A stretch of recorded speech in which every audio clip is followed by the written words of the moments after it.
नम्र देखो, प्रणाम का उद्देश्य क्या है? आपको विनम्र बनाने के लिए कि इंसान में अभिमान ना रहे, और जब तक अभिमान रहेगा भगवान प्रसन्न नहीं हो सकता। और जैसे रावण ने जो साधना भक्ति की, पुण्यात्माओं आप तो लाख जन्म नहीं कर सकते, इतनी कुर्बानी यहाँ से काट कर चढ़ा दिया, लेकिन एक त्रुटि रही, उसने अभिमान नहीं गया, और वो अभिमान उसको खा गया, लेकर डूब गया। कुल का नाश कराया, अपना नाश कराया, भक्ति नाश करा लिया। तो सबसे पहले अपने भगत के अंदर आधीनी होनी चाहिए। एक प्रमाण बताया है परमात्मा ने, एक उदाहरण दिया है। एक अजाजिल नाम का भक्त था, साधक था। अब जैसा हमने गुरु मिलते हैं, हम उन गुरुओं को कंप्लीट मान के, संपूर्ण मान के उसके आदेश का पालन कर लेते हैं। जीव की तो इतना ही काम होता है श्रद्धालु का। अब इन्होंने क्या कर रखा है कि राम नाम की गाड़ी की ब्रांड में टिक रखी है। किसी ने एक पहिया ले रखा है, व्हील, उसको घुमा रखा, आ जाइए राम नाम की गाड़ी, तुम भी दिखाओ इसको। किसी ने एक स्टीयरिंग ले रखा, किया राम नाम की गाड़ी है। अब जैसे कोई हवन करते फिरते हैं, कहते हैं यह भक्ति है। कोई सुबह शाम के नित्य नियम कर लेते हैं, छोटे मोटे गीता का, कोई वेदों का, कोई कहते यही भक्ति है। ये सारी मिला के भक्ति बना है।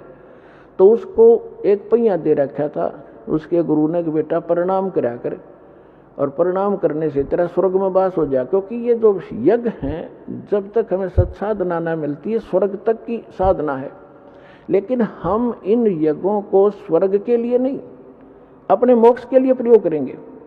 हम जिसका हमारे ऊपर कर्जा है, उनको ये पकड़ा देंगे कि आप अपना ये ऋण पकड़ो, हमने तुम्हारे लोक में वो रेस्टोरेंट नहीं चाहिए, हम आगे को चलने वाले हैं।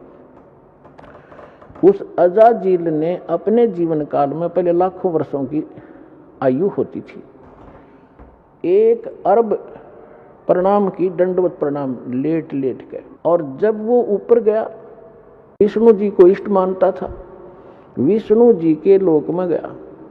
अपने आत्मा, जो भी क्रियाएं आप यहाँ कर रहे हो, जैसा भाव आपका है, आपकी भी ऐसी परीक्षा होगी त्रिकुटी पर जाकर।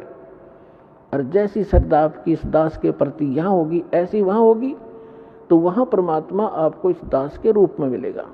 तो अजाजिल नाम का वो श्रद्धालु प्रणाम करता था, प्रणाम यज्ञ किया करता था, उसमें इतनी भक्ति, उस सतर की जो स्वर्ग तक जाने की और वहाँ पर पद पोस्ट पाने की, इस प्रणाम यज्ञ से इतना संग्रह हो गया उसकी भक्ति कि विष्णु जी के लोक में जब गया तो विष्णु जी ने कहा कि भाई बहुत ज़्यादा भक्ति की तूने, यानी बहुत अच्छी साधना की बच्चा, साधना के अंदर ही सारा कुछ आ जाता है। तो उसने कहा जी हाँ, साधना खूब की, 11 अरब बंदगी कर रखी है मैंने। तो विष्णु जी ने कहा कि अभी तेरे अंदर तो बड़ी सिद्धि भी आ गई है। अच्छा जी, कहाँ?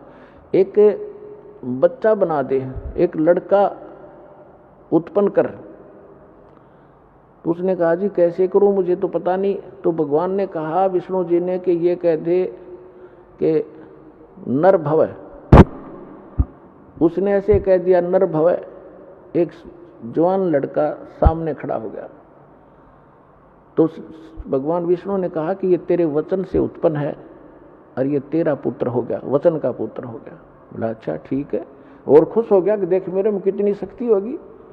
जैसे हम सुना करते थे कि वाल्मीकि जी ने जब सीता गर्भवती थी, सीता जी, और वो निकाल दी थी भगवान रामचंद्र जी ने, वाल्मीकि जी के आश्रम में गई थी, और वाल्मीकि जी, उसके एक लड़का उत्पन्न हुआ था, लव, उसका नाम रख दिया। फिर काफ़ी लंबी कहानी तो आपने सब ने पता है। फिर वाल्मीकि जी ने एक लड़का कुश से बना दिया था अपने वचन से। आज के युग में तो ये लोग मानने को तैयार नहीं, क्योंकि साइंस खा गई इनके बुद्धि ने, अध्यात्म वाली बुद्धि ने, लेकिन वो सही था। अब वो जितनी बैटरी चार्ज की थी वो उतना थोड़ा बहुत कर सकते हैं। तो उसे भगवान या मोक्ष, भगवान नहीं बन गए वो और मोक्ष नहीं हुआ उनका। तो वहाँ जब वो लड़का हुआ तो बड़ा खुश हुआ कि स्वर्ग में मेरा एक पुत्र हो गया, यहाँ इसके साथ रहा करूँगा। फिर भगवान विष्णु ने कहा कि अजाजिल इसको प्रणाम कर, दंडवत। अब वो तो उसका तो गेम में यही था, इसी मैच के कारण, गेम के कारण तो यू इस पद पर पहुंचा था। तो उसने बोला ना करूं इसको। क्यों भाई? भगवान बोले क्यों नहीं करे इसको प्रणाम? कि ना करूं, ये तो मेरा पुत्र है, मेरे वचन से हुआ है। अब भगवान विष्णु ने सोचा ये तो भाई फेल हो गया परीक्षा में, फिर भी उन्होंने सोचा चल थोड़ा सा इसको ग्रेस मार्ग दे देता हूं, जब बुद्धि काम कर जाती इसकी।